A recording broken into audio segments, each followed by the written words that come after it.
Bayang magiliw, perlas ng silanganan, alam ng puso, sa dibdib mo'y buhay. After nailing a good rendition of the national anthem sa nakaraang laban ni Pacman, pinatunayan ni Kyla na sa lahat ng genres ng kanta, meron siyang ibubuga.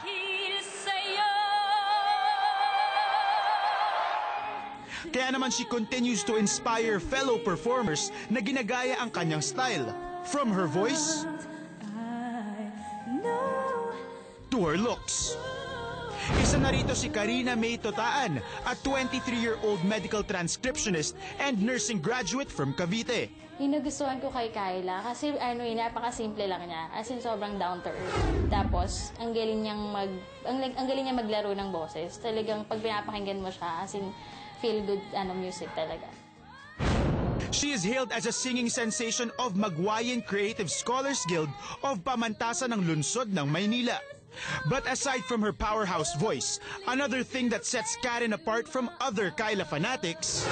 Bali, yung uniqueness ko as fan ni Kyla, yung paggaya ko sa kanya, ginagamit ko siya para mag-entertain din ng ibang tao. Like sa mga outreach program namin, yun, kapag nagpa-perform kami, ayun, kakanta ako doon. Palakpakan po natin si Ate Karen!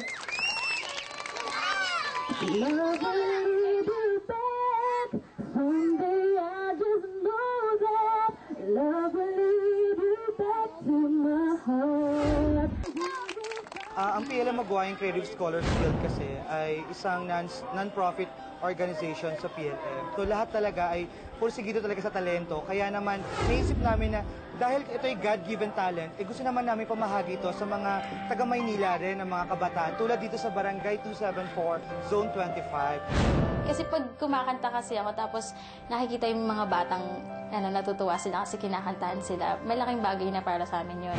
Since she fulfills the wishes of less fortunate kids, oras na para bigyang katuparan ng ultimate wish ng ating modern-day guardian angel.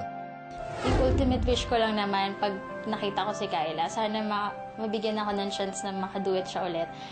Para this time, mapatunayan ko na kaya ko na makipagsabayan sa kanya. Wish granted! Ngayong hapon, Karen meets her idol, Kyla, face to face. Mapantayan kaya niya ang kalibre sa magbirit ni Kyla. Let the R&B duo serenade you, live only here on Showbiz Central.